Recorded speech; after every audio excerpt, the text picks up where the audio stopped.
Hey yo les gars, j'espère que vous allez bien, c'est Adrien chez Webot et aujourd'hui toute nouvelle vidéo unboxing test sur une Ninebot. Ça fait un petit bout de temps qu'on n'a pas fait Ninebot et Segway et on se retrouve pour la Ninebot Kick Scooter G2 Max. Sur notre site vous la trouverez référencée avec un petit E à la fin de la référence, donc ça fait Ninebot Max G2E.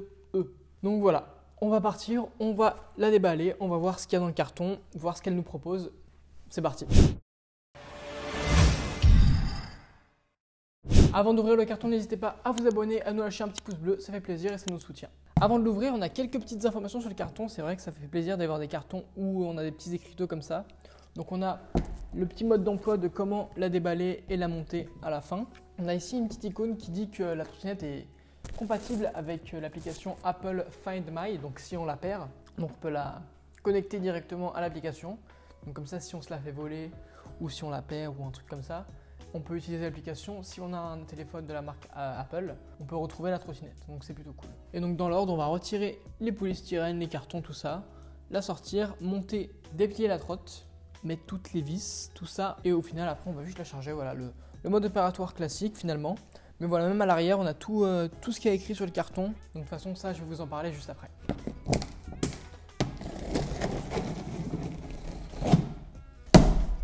Alors, comme expliqué, on retrouve pas mal de morceaux de polystyrène qu'on va devoir retirer. On retrouve dans un petit morceau de plastique et à part donc la notice, fiche, une deuxième notice plus longue à l'intérieur. Ouais, on a les notices avec toutes les langues, ainsi que une extension de valve pour gonfler le pneu, un petit tool à outils et les vis qu'on va devoir utiliser juste après. Ici, on trouve également le chargeur avec des prises différentes. On a la prise française et on a la prise US, si je dis pas de bêtises. C'est pas écrit dessus. On a une prise différente. C'est plutôt bien emballé à l'intérieur. Et donc on va devoir la sortir d'un coup. Allez, allons-y. Bon alors on va pas la sortir d'un coup parce que après ça va pas être très solide au niveau des renforts. Donc ce qu'on va faire, c'est qu'on va directement la déplier. Et ensuite je vous montrerai comment la replier évidemment. Donc on va remonter ce guidon. Tiens d'ailleurs j'ai même en fait tout vissé ici. On prend le guidon, paf, on remonte la potence. On verrouille avec le petit loquet, je sais pas si vous pouvez voir, mais on a juste à appuyer comme ça.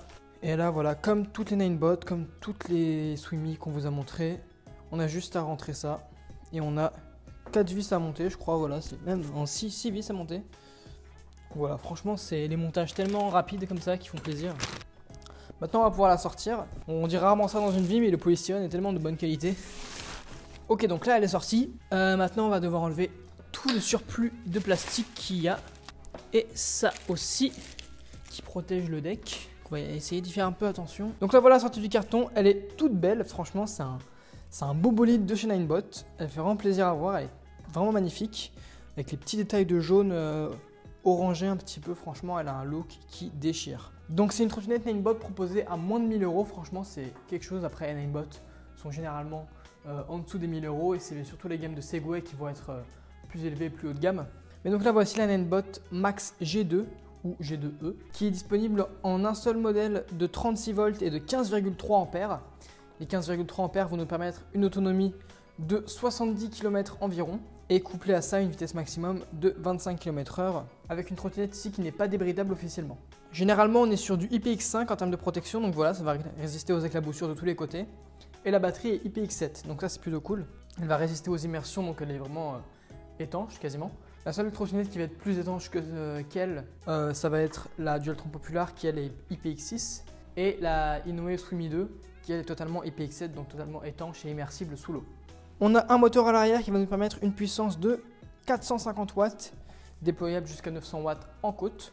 On a une suspension hydraulique à l'avant et une double suspension en ressort à l'arrière. C'est plutôt cool, en plus elles ont un look plutôt sympa. Niveau des pneumatiques, on est sur du 10 pouces en tubeless, puisqu'on a une patte, une gelée à l'intérieur, limitant et empêchant quasiment les crevaisons. Donc on est sur du tubeless. C'est cool pour du Ninebot, pour un prix aussi bas, pour le tout compris, parce que vraiment on a de bonnes options. On est sur un frein tambour à l'avant et un frein électromagnétique à l'arrière. Donc voilà, je crois que c'est une récupération de système pour la batterie, pour récupérer un peu de batterie quand on s'arrête. Le frein électromagnétique va redonner de la puissance au moteur. Donc ça c'est plutôt cool aussi. Et ils viennent s'ajouter à ça pas mal d'options supplémentaires. On a un petit frein qui est électrique, on n'a pas besoin d'avoir un petit ring, donc ça c'est plutôt cool aussi. On a des clignotants intégrés de série. D'ailleurs les clignotants Ils sont sur les poignets, franchement c'est plutôt cool. Ouais, à l'avant et à l'arrière pour signaler, donc c'est vraiment cool aussi. La structure est vraiment pas mal renforcée par rapport aux anciennes Ninebot. On a d'ailleurs au niveau du garde-boue un endroit calé ici spécifiquement pour y placer son assurance. On a des réflecteurs de partout comme l'indique la loi. On a un phare à l'avant ainsi que le feu stop à l'arrière. On a un deck aussi vraiment plutôt cool qui a l'air de bonne facture. Comme je vous l'ai dit en intro, on a aussi le système Apple Find My pour connecter notre trottinette à notre iPhone pour, si on la perd ou si on se la fait voler, pouvoir savoir où elle se trouve. C'est un peu comme un Apple Tag finalement. Et aussi à l'intérieur un système appelé Ridey Long qui va venir optimiser tous les réglages de vitesse du moteur, de l'autonomie, tous les réglages de la vitesse, du moteur, de la batterie pour pouvoir rallonger et optimiser l'autonomie de la trottinette. Donc voilà, c'est un système interne à Ninebot qui est plutôt cool. On a également le système de TCS qui nous permet un antidérapage du moteur arrière. Et on a évidemment en plein milieu le display Ninebot qui est reliable en Bluetooth via votre application Segway Ninebot. Donc voilà, et tout ceci pour un poids de 24 kg. Franchement, c'est une trotte légère pour ce que c'est. Voilà, pour rappel, la Swimi qui elle est étanche, elle fait pareil, 24 kg. Donc voilà, on est dans les mêmes ordres de poids et pour des options évidemment différentes et des marques différentes. Mais là, pour parler de la Ninebot, franchement, très surpris au niveau du rendu final de l'objet. Juste ici, on a le port de charge qu'on peut bien caler pour qu'aucune eau ne s'y infiltre, même si bon, on est sur du IPX7. Donc on ne devrait pas avoir beaucoup de risques. Et donc je vais aussi vous montrer juste comment elle se plie avant de passer à l'étape du display. Donc voilà, on remonte juste cette petite gâchette juste ici, on tire. Ouais, on tire encore une fois et après on peut plier. Et on a d'ailleurs ce petit loquet juste ici qui nous permet de la verrouiller ici pour pouvoir la porter. Comme vous pouvez le voir. Voilà, c'est tout pour le tour de cette Ninebot. Franchement, elle est cool. Ninebot Max G2. Bonne trottinette. Bon, après, on l'a pas encore vu en piste, mais elle a l'air franchement cool de toute façon. Donc c'est parti, on va passer sur l'étape du display. Pas de débridage aujourd'hui puisque officiellement elle n'est pas débridable. Elle est notée comme maximum 25 km/h. On va pas s'aventurer dans des aventures pour essayer de bidouiller le moteur. On va rester classique. Et voilà, donc on va passer au display et à l'application. Allez, let's go.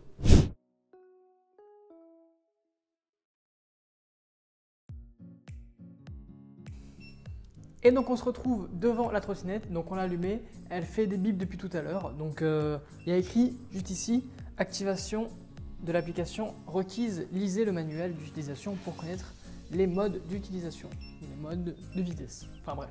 Donc quoi qu'il en soit, il faut utiliser l'application pour déverrouiller la trottinette et pour empêcher ce bip interminable. Sur l'application Ninebot Segway, on va ajouter un périphérique. Recherche par connexion Bluetooth. Et donc là, on retrouve directement la Ninebot Kick Scooter Max G2. Et donc, on va la connecter. Et veuillez commencer l'association via Bluetooth. Mettez le véhicule sous tension, déverrouillez-le et appuyez sur le bouton marche arrière pour l'associer. Association de l'appareil réussie, association effectuée, passons à l'étape suivante. Donc voilà, suivez le processus que je vous montre pour votre trottinette et ça se passera très bien. Activer et associer, oui. Parfait. Et voilà, l'appareil arrête de biper. Elle est connectée. Et donc maintenant, on peut commencer sur l'application. Tout ça, voilà. Sécurité de la conduite, on passe, je vous invite vraiment à lire tout ça. Terminé. Donc la voici. Alors on peut voir, du coup, on va juste la rallumer et voilà. Donc, la connexion va se faire. On va retirer la petite étiquette qui est ici pour qu'on puisse y voir un petit peu mieux. Donc là on peut voir qu'on a sur l'application le Bluetooth qui est activé également sur le display. On peut la mettre hors tension directement en appuyant ici. C'est vraiment quelque chose de fou. On peut annuler. Voilà, c'est vraiment. En fait, on peut vraiment la contrôler à distance via le Bluetooth.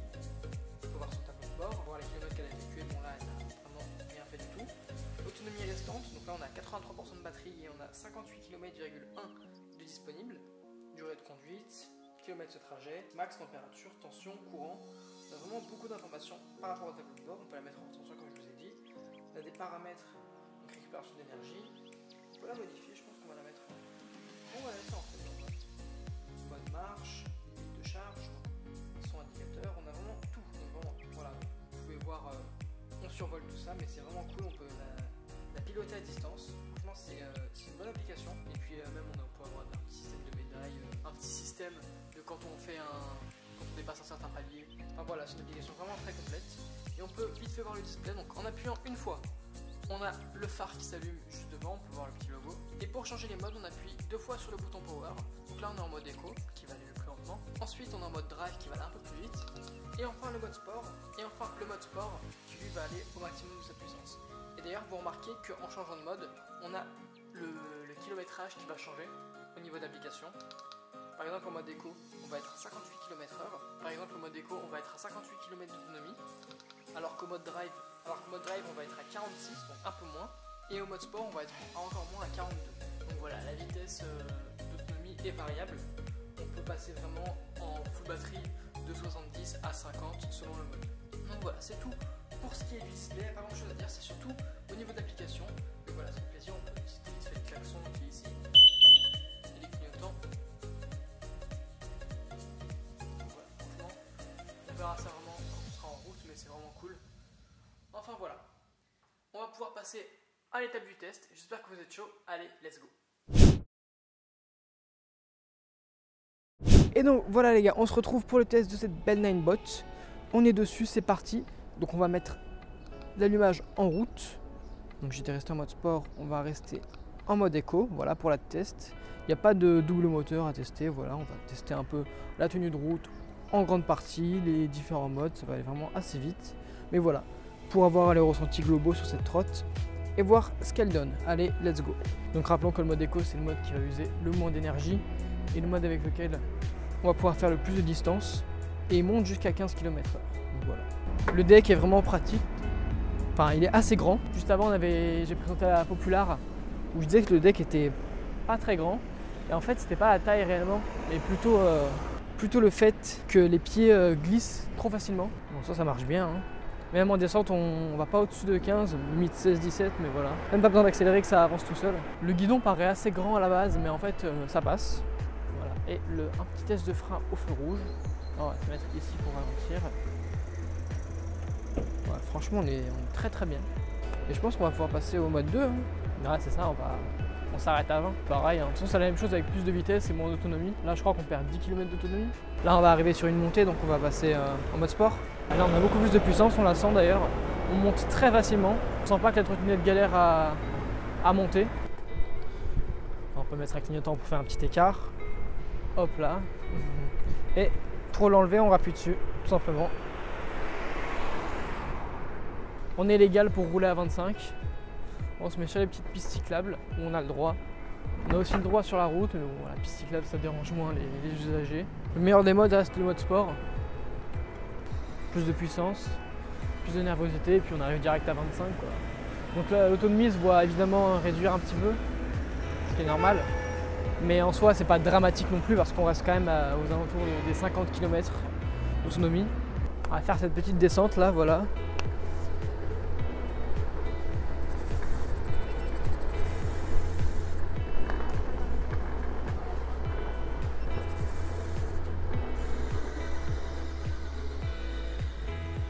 C'est intéressant parce qu'on est allé à 31 et au-dessus de 30, visiblement, elle bive un petit peu.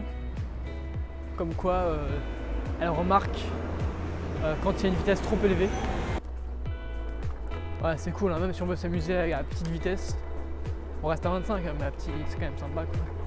Elle est vraiment cool, franchement, je recommande pour Ninebot. C'est un super modèle et il y a moins de 1000 €.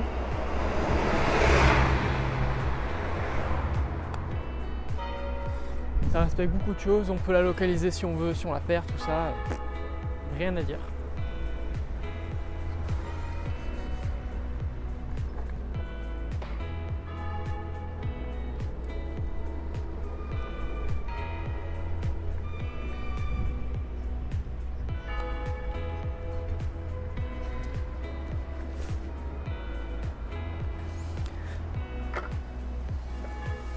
Bon voilà les gars, je finis ça devant le clocher de l'église qui est derrière. Mais bon, c'est pour finir un peu la vidéo. Voilà, la trotte est vraiment super. C'est un plaisir de la tester, franchement, il n'y a que des points positifs. J'ai pas trouvé vraiment de négatifs là-dedans. Peut-être faire un peu plus léger, mais en soi 23 kg, 24 si je dis pas de bêtises. On est déjà beaucoup mieux en termes de poids que des trottinettes du calibre de Dualtron. Et franchement, elles font très plaisir à utiliser au quotidien. Évidemment, le lien pour l'avoir est en description. J'espère que la vidéo vous aura plu. Si c'est le cas, n'hésitez pas à nous lâcher un petit pouce bleu et à vous abonner à la chaîne, c'est nos soutiens. Et nous, on se retrouve pour de prochaines vidéos. Allez, ciao!